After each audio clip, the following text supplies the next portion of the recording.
Assalamualaikum warahmatullahi wabarakatuh. Oke, seperti biasa sebelum dilanjutkan cerita pedang King Dao-nya, bantu Mimin tekan tombol like dan berkomentar. Juga terima kasih sudah dan sebelumnya. Gas. Bab 1629.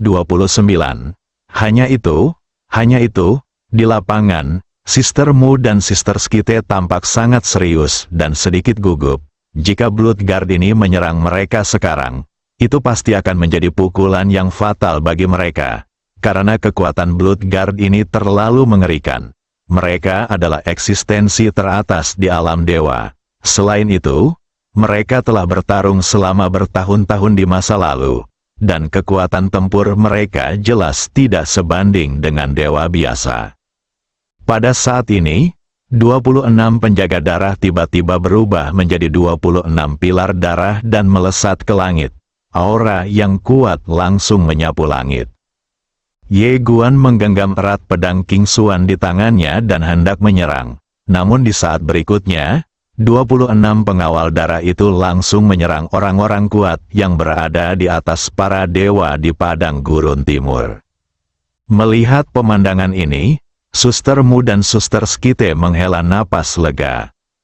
Wajah pria berjubah hitam yang memegang pedang yang dipimpin Dong Huang tiba-tiba berubah menjadi jelek. Dia memegang pedang panjang di tangannya, dan cahaya dingin melintas di matanya. Bunuh. Begitu dia selesai berbicara, 9 orang kuat di sampingnya yang berada di atas para dewa langsung menyerbu ke arah 26 penjaga darah. Berjuang keras, ledakan, ketika kedua belah pihak berkumpul bersama. Itu di luar dugaan semua orang, karena orang kuat dari East Wilderness yang berada di atas 9 dewa sebenarnya ditekan oleh 26 penjaga darah. Meskipun wilayah kekuasaan 26 pengawal darah itu tidak sebaik 9 orang kuat dari East Wilderness yang berada di atas dewa, kekuatan tempur mereka sama sekali tidak lebih lemah dari mereka. Selain itu, mereka memiliki keunggulan dalam jumlah, jadi mereka langsung menekan mereka begitu mereka bertarung.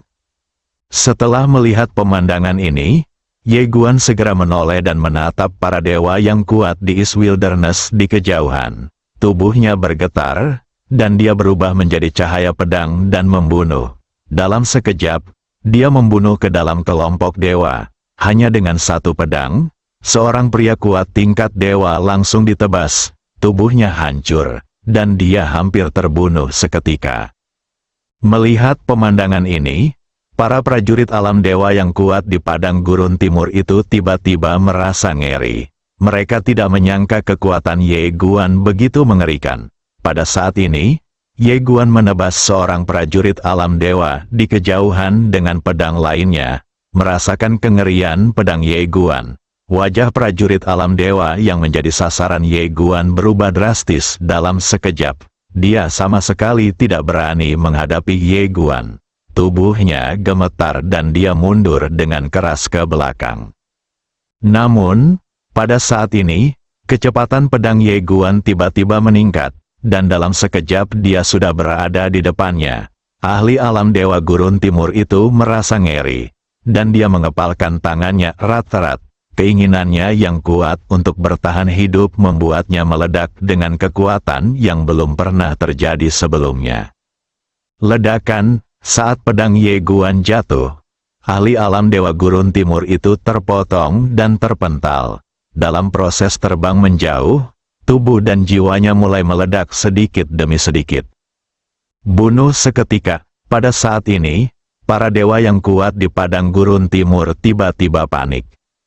Ketika pria terkemuka berjubah hitam dan memegang pedang melihat pemandangan ini, dia hendak mengambil tindakan. Tetapi aura mengerikan langsung menguncinya. Ini tuh tiba-tiba berubah menjadi cahaya pedang dan menebas ke arahnya. Sebelumnya, dia bermaksud membiarkan Ye Guan pergi terlebih dahulu, karena dia merasa ada prajurit yang lebih kuat yang menyerbu ke arah sini. Tetapi sekarang, dengan bergabungnya 26 penjaga darah, mereka mampu bertarung. Melihat Tu Yijian datang untuk membunuhnya, pria dengan pedang itu tahu bahwa dia tidak punya cara untuk mundur. Tatapan ganas melintas di matanya, dan dia tiba-tiba menghunus pedangnya dan menebas ke depan.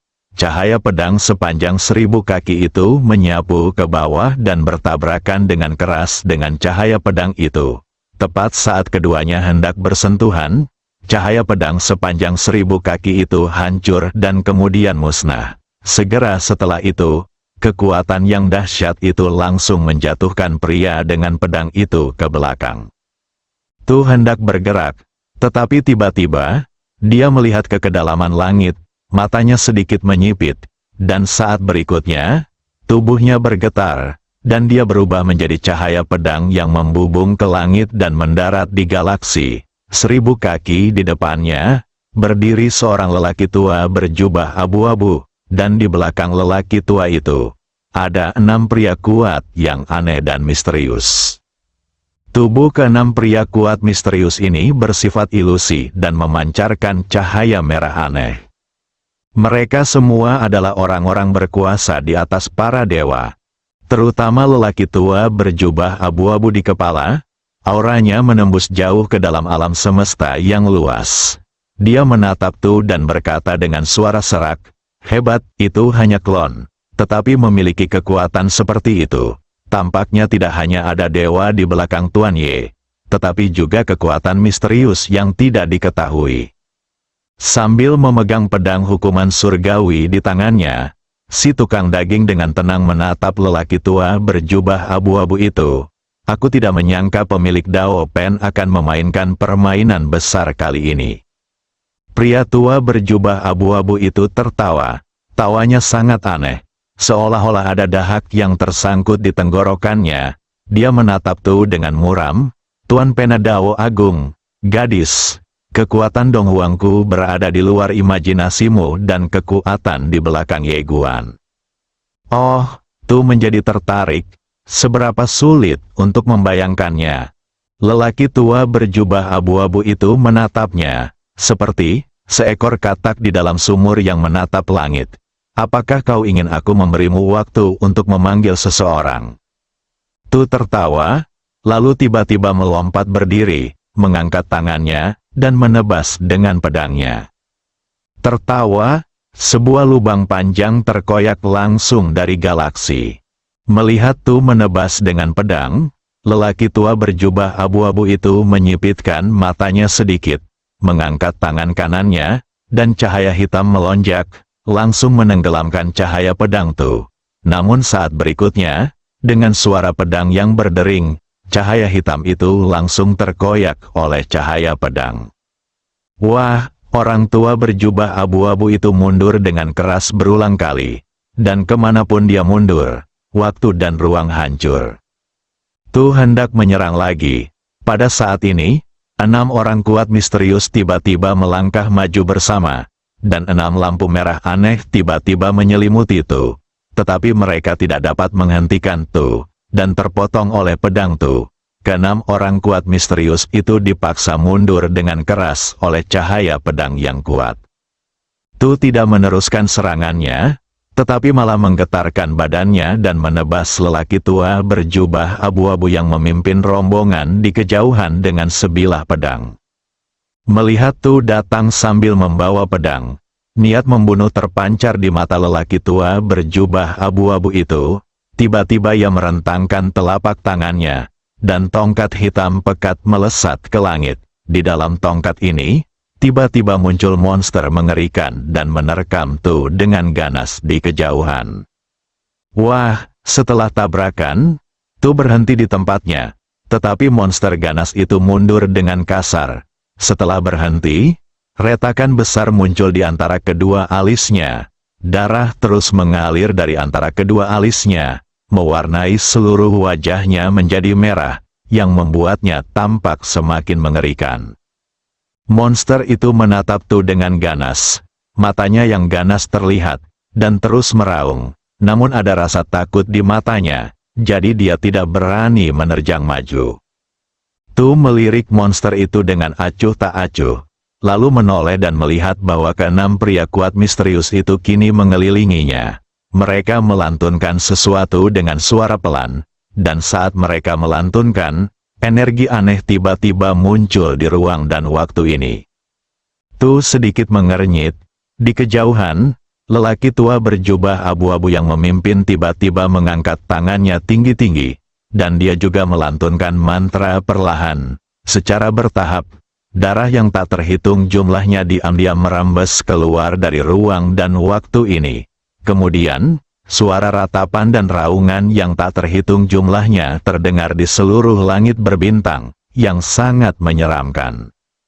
Itu menjadi neraka dalam sekejap. Orang tua berjubah abu-abu itu menatap Tu dan berkata, "Atas nama penguasa tanah terlantar timur, pergilah ke neraka." Begitu kata-kata itu terucap, tiba-tiba, tangan-tangan merah darah yang padat terentang dari lautan darah dan langit berbintang. Setiap pasang tangan membawa kekuatan kausal yang sangat mengerikan dan tak dikenal. Mereka mencengkeram Tu melalui udara dan menariknya dengan liar ke bawah. Tu memutar pergelangan tangannya, dan pedang hukuman surgawi berubah menjadi cahaya pedang dan menebasnya. Pedang ini menebas, dan beberapa tangan berdarah yang dekat dengannya langsung terpotong. Namun, secara bertahap, pedang hukuman surgawi melambat, dan semakin lambat. Pada pedang itu, ada kekuatan kausal yang tak terbatas. Melihat pemandangan ini, Tu mengerutkan kening lagi. Tangan-tangan berdarah dan kekuatan kausal yang tak berujung terus menariknya, mencoba menyeretnya pergi. Pikiran Tu bergerak, dan cahaya pedang yang tak terhitung jumlahnya tiba-tiba melesat keluar dari tubuhnya. Semua tangan berdarah di ruang dan waktu di sekitarnya terputus dalam sekejap. Tetapi pada saat ini, binatang buas itu tiba-tiba meraung, melompat dan menerkam Tu lagi. Tetapi saat berikutnya, cahaya pedang menebas langsung ke arahnya, dan cahaya pedang itu langsung memotongnya. Membunuh di sekelilingnya, cahaya pedang yang tak terhitung jumlahnya terus-menerus keluar dari tubuhnya, dengan ganas menebas kekuatan kausal dan tangan berdarah di sekelilingnya. Di hadapan cahaya pedangnya yang mengerikan, tangan berdarah dan kekuatan mental kausal itu bahkan tidak dapat mendekatinya. Melihat kejadian ini, lelaki tua berjubah abu-abu dan beberapa orang lainnya yang tidak jauh dari situ pun memperlihatkan tatapan serius di mata mereka. Namun untungnya, jiwa Tu perlahan menjadi ilusi. Bagaimanapun, ini bukan tubuh aslinya. Semakin dia menyerang, semakin banyak energi yang dia konsumsi. Pertempuran sebelumnya di Shenzhou telah menghabiskan terlalu banyak energinya, terutama saat pemilik Dao Pen menyerang. Lelaki tua berjubah abu-abu itu tiba-tiba mendongak ke kedalaman galaksi. Di kedalaman galaksi, sebuah bayangan melesat ke arah mereka dengan cepat. Melihat pendatang baru itu, lelaki tua berjubah abu-abu itu menyipitkan matanya sedikit dan berkata dengan kaget, "Dewa binatang." Setelah berkata demikian, dia segera menarik kembali pandangannya dan berkata, "Bunuh Ye Guan, ayo pergi." Setelah berkata demikian, dia membawa semua orang pergi dan menghilang dari tempat itu. Namun ruang dan waktu berdarah itu tidak lenyap. Kekuatan mental yang tak terbatas dan tangan berdarah terus mengalir keluar, menjebak Tu. Setelah lelaki tua berjubah abu-abu dan yang lainnya pergi, bayangan kekar tiba-tiba mendarat di lapangan. Begitu dia mendarat, aura mengerikan tiba-tiba meledak. Tangan berdarah dan kekuatan mental tak berujung di sekitarnya hancur, dan mereka sama sekali tidak dapat menahan aura mengerikannya. Dewa binatang memandang Tu dari kejauhan dengan ekspresi jijik di wajahnya. Sebelumnya, Guru Dao Pen berkata bahwa kekuatan di balik Ye Guan tidaklah sederhana. Terutama para bibi itu, yang begitu kuat. "CK, sekarang aku mengerti. Sungguh mengecewakan. Apakah hanya itu? Hanya itu saja?" Setelah berkata demikian, dia tiba-tiba menyerbu ke depan dan menghantam Tu dengan ganas. Di sisi lain, di Shenzhou, perang juga sedang berlangsung, dan lawan Ye Guan saat ini adalah pria dengan pisau. Bahkan pria dengan pisau yang memimpin tidak berani menghadapi Ye Guan saat ini. Sekarang dua niat pedang Ye Guan telah berubah, ditambah dengan pedang King Xuan. Bahkan kekuatan teratas di atas para dewa harus menghindari cahaya pedangnya untuk sementara waktu. Pada saat ini, Sister Mu tiba-tiba muncul di samping Ye Guan. Dia meraih Ye Guan yang hendak menyerang dan berkata, "Pergilah ke laut yang sunyi." Ye Guan menoleh untuk melihat saudarimu, yang menatapnya dan berkata, "Masih banyak orang kuat yang datang dari Wasteland Timur. Selain itu, penguasa Wasteland Timur belum muncul, dan pemilik pena Dao Agung mungkin memiliki beberapa rencana cadangan. Kita tidak bisa membuang-buang waktu di sini. Jadi kita harus segera pergi ke Laut Wasteland. Saudari penguasa ada di sana. Dia dulunya adalah santo pelindung peradaban ilahi saya dan pendiri pengawal darah." Ye Guan terdiam sejenak. Lalu tiba-tiba dia membuka telapak tangannya dan sebuah menara kecil muncul di tangannya. "Menara Master." "Kakakmu langsung menolak. Kami akan menjadi yang terakhir." Ye Guan menggelengkan kepalanya. "Apa yang kau bicarakan? Kau masuk ke menara dan sembuhkan lukamu terlebih dahulu." Setelah mengatakan itu, dia langsung meminta Master Ta untuk mengumpulkan semua orang kuat dari peradaban dewa yang hadir. Kemudian, dia terbang dengan pedangnya dan menghilang ke kedalaman galaksi. Pria dengan pisau dan orang lain mengejarnya tanpa ragu-ragu. Di sisi lain, Jun Yu, yang sedang dalam proses penyembuhan, perlahan membuka matanya. Dia menarik napas dalam-dalam, dan auranya tiba-tiba melonjak. Pertarungan sebelumnya benar-benar memberinya dorongan. Jun Yu menatap kedalaman galaksi, melangkah maju, langsung mencabik galaksi, lalu menghilang di ujung langit berbintang. Ye Guan terbang dengan pedangnya dan bergegas menuju laut yang sunyi. Namun, tidak lama kemudian, ruang dan waktu di mana dia berada berubah menjadi warna merah darah yang aneh. Kemudian, seorang lelaki tua berjubah abu-abu dan 6 pria kuat misterius menghalangi jalannya. Pria tua berjubah abu-abu itu menatap Ye Guan dan berkata, "Buat dia menghilang dari dunia ini sepenuhnya." Begitu kata-kata itu terucap, ke-6 pria kuat misterius itu tiba-tiba berteriak. Darah yang tak terhitung jumlahnya tiba-tiba merembes keluar di sekitar Ye Guan. Pikiran kausal yang mengerikan dan tangan berdarah muncul dan bergegas menuju Ye Guan. Sekilas niat membunuh terpancar di mata Ye Guan, dan saat dia hendak mengambil tindakan, seorang wanita tiba-tiba berjalan perlahan di sampingnya. Saya merekomendasikan novel seorang teman, juga novel fantasi, Nine Star Heaven Treasure. Sinopsis, 9 galaksi sebagai peta, miliaran bintang sebagai senjata. Teman-teman yang menyukainya bisa pergi dan melihatnya. Bab 1630. Hutang darah harus dibayar dengan darah. Saat melihat orang itu datang, Ye Guan sedikit terkejut, karena wanita ini tak lain adalah Suster Ling yang tadi. Dia menatap Suster Ling dengan bingung dan waspada, karena dia tidak yakin akan niat sebenarnya. Saudari Ling tidak berbicara.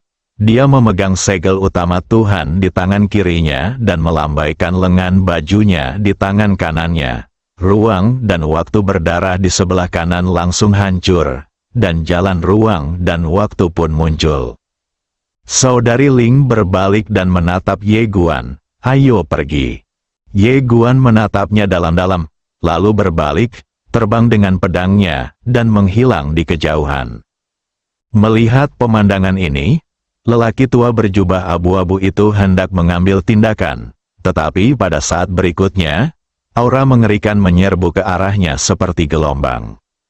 Lelaki tua berjubah abu-abu itu terkejut dan menoleh untuk melihat ke arah Sister Ling.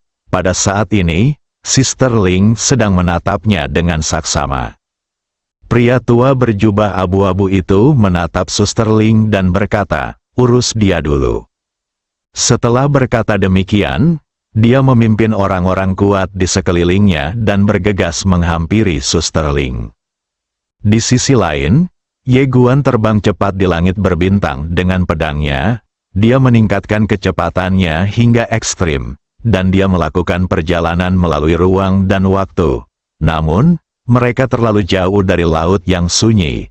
Bahkan dengan pedang King Xuan, itu akan memakan waktu setidaknya 1 hari. Ye Guan menatap ujung terowongan ruang dan waktu yang tak berujung, bertanya-tanya apa yang sedang dipikirkannya. Di dalam menara kecil, para ahli dari Shenzhou itu semuanya sedang memulihkan diri dari luka-luka mereka saat ini. Pertempuran sebelumnya sangat brutal. Lebih dari 30 ahli dari alam dewa tewas di pihak Shenzhou, dan ahli yang tersisa juga terluka dalam berbagai tingkat. Semua orang kuat di Tiongkok berkumpul untuk menyembuhkan luka mereka. Mereka tampak muram dan memiliki perasaan campur aduk. Setelah semua pertempuran, kini semuanya telah menjadi milik Dong Huang. Dan para dewa, pada saat ini, mereka menyadari satu hal. Sebelumnya, mereka tidak pernah ingin memiliki dewa, karena tanpa dewa, mereka dapat memperoleh lebih banyak manfaat dan dapat mengendalikan seluruh peradaban para dewa. Namun, ketika para dewa benar-benar pergi, mereka menyadari bahwa mereka bukanlah apa-apa. Dan sekarang, situasi mereka tidak diragukan lagi memalukan. Menyerah, Dong Huang jelas tidak pernah berpikir untuk meminta mereka menyerah, dan mereka tidak bisa berlutut. Bagaimanapun, peradaban ilahi telah menekan Dong Huang di masa lalu. Sekarang mereka tidak hanya harus berlutut, tetapi juga harus melepaskan semua kepentingan mereka. Jangan menyerah, mengikuti Ye Guan. Tidak diragukan lagi bahwa Ye Guan adalah penerus yang dipilih oleh para dewa. Tetapi masalahnya adalah dia dan yang lainnya sebelumnya telah menargetkan Ye Guan sampai mati, dan sekarang menyerah.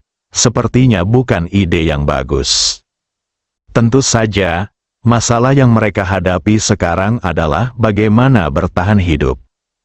Di sisi lain, Suster Skite dan Suster Shepherd masih dalam pemulihan dari luka-luka mereka. Mata Suster Skite memerah dan air mata sesekali mengalir dari matanya. Dia masih belum bisa menerima kematian Sang Mei. Di satu sisi, Suster Mu duduk bersila dengan kedua tangannya terkepal erat dan tatapan muram di matanya. Dia berpikir sedikit lebih banyak daripada Lian. Dia tahu bahwa Sang Mei meninggal sebagai akibat dari konspirasi yang direncanakan dengan cermat. Dan orang di baliknya adalah pemilik Dadao Pen. Saudarimu perlahan-lahan menutup matanya, dengan paksa menekan niat membunuh yang ada di dalam hatinya. Hutang darah harus dibayar dengan darah. Di sisi lain, Gu Pan sedang duduk di tanah. Dia dalam suasana hati yang sangat buruk karena dia bahkan tidak memiliki kesempatan untuk campur tangan dalam pertempuran sebelumnya. Tingkat terendah dari semuanya adalah alam dewa. Sebelum bertemu Ye Guan, Gu Pan juga tak terkalahkan di alam semesta.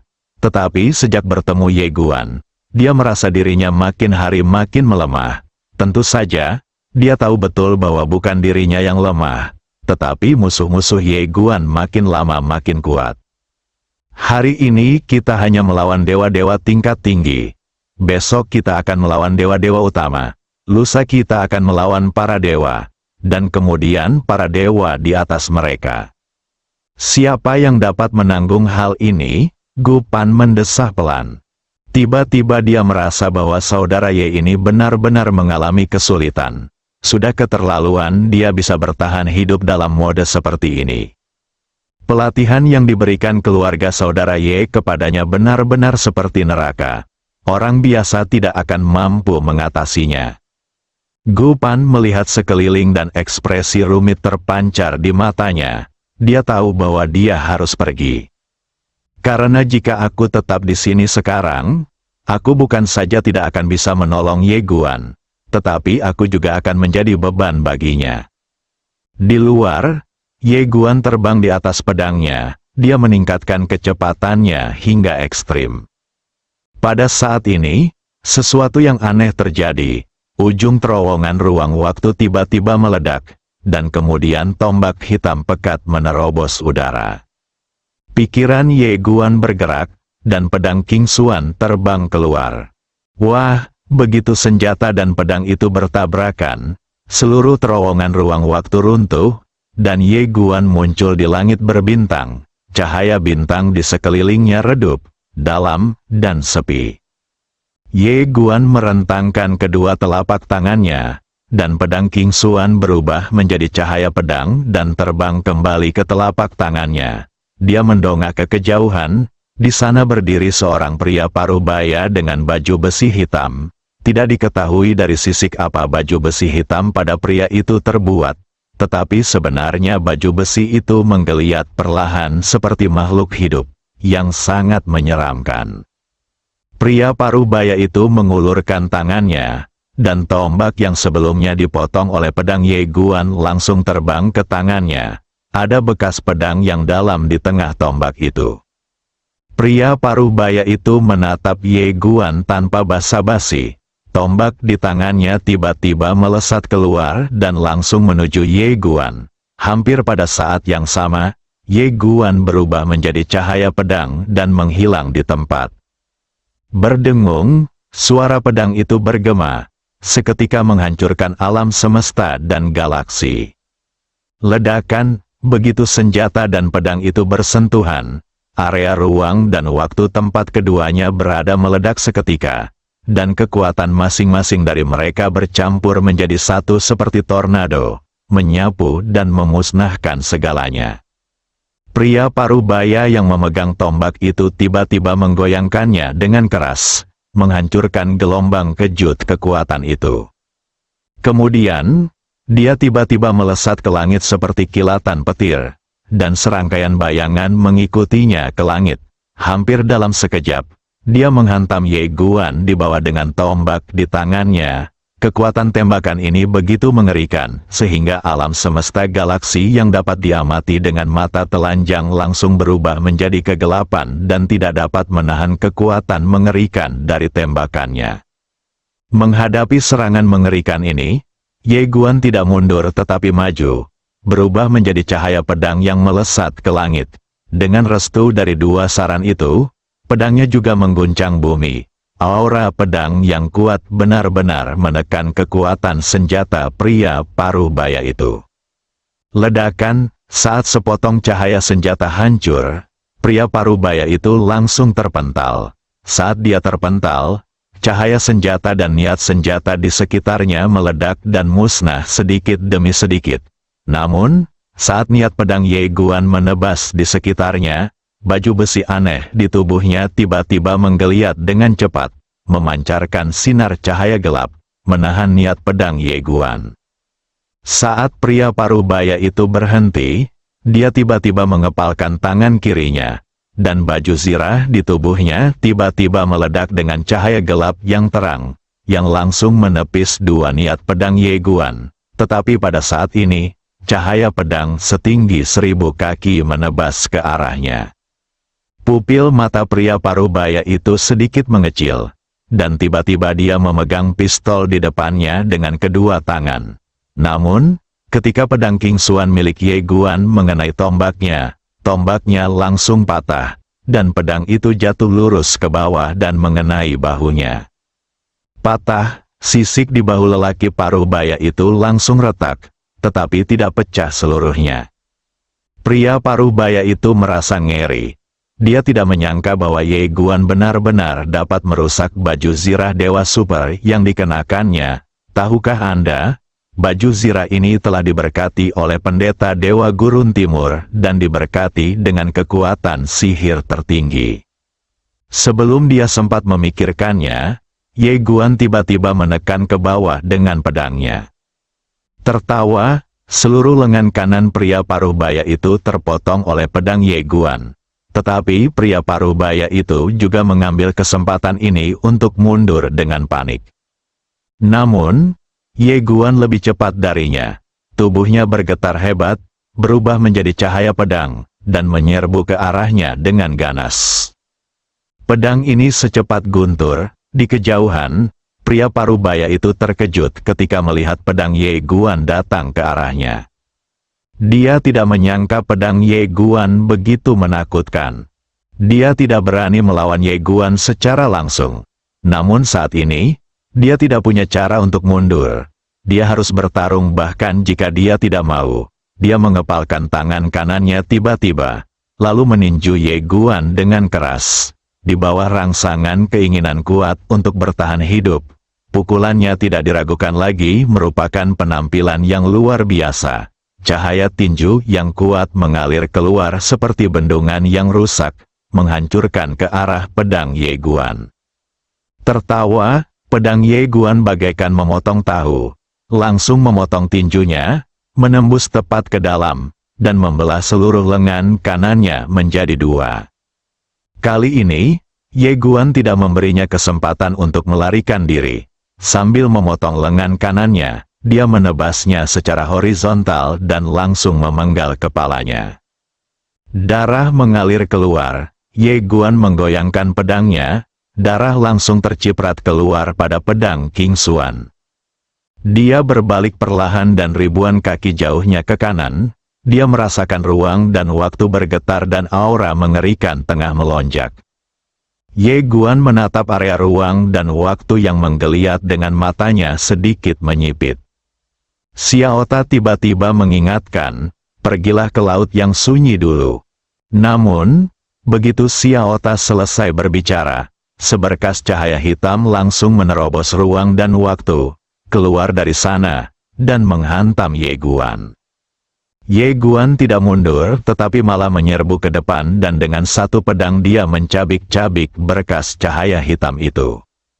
Dia mendongak dan melihat seorang pria menunggangi monster besar yang melesat keluar dari ruang dan waktu yang menggeliat di kejauhan. Pria itu bertelanjang dada, dan monster di bawah selangkangannya berbentuk seperti harimau. Dengan 6 sayap, ekornya sepanjang beberapa kaki, seperti sabit tajam. Dengan ayunan kecil, ruang dan waktu terkoyak seperti kertas. Setelah pria itu bergegas keluar, tatapannya langsung tertuju pada Ye Guan. Tanpa basa-basi, dia menunggangi monster itu dan melompat ke depan, langsung menabrak Ye Guan yang tidak jauh darinya. Kecepatannya begitu cepat sehingga Ye Guan tidak bisa melihat dengan jelas. Dia hanya bisa secara naluriah menangkis dengan pedangnya. Wah, Ye Guan terlempar ribuan kaki jauhnya akibat benturan itu. Ketika dia berhenti, binatang buas di kejauhan itu tiba-tiba menyeringai muram dan memamerkan taringnya ke arahnya. Kemudian, binatang buas itu melompat lagi dengan kecepatan yang tak terlihat oleh mata telanjang dan menabrak Ye Guan. Ye Guan menyipitkan matanya sedikit. Kali ini, dia sudah siap secara mental. Dia tidak lagi menghalangi secara horizontal, tetapi mengambil posisi, memegang pedang di kedua tangan dan menghadap lurus ke depannya, menunggu monster itu menyerbu ke arah ujung pedang King Xuan. Bersambung.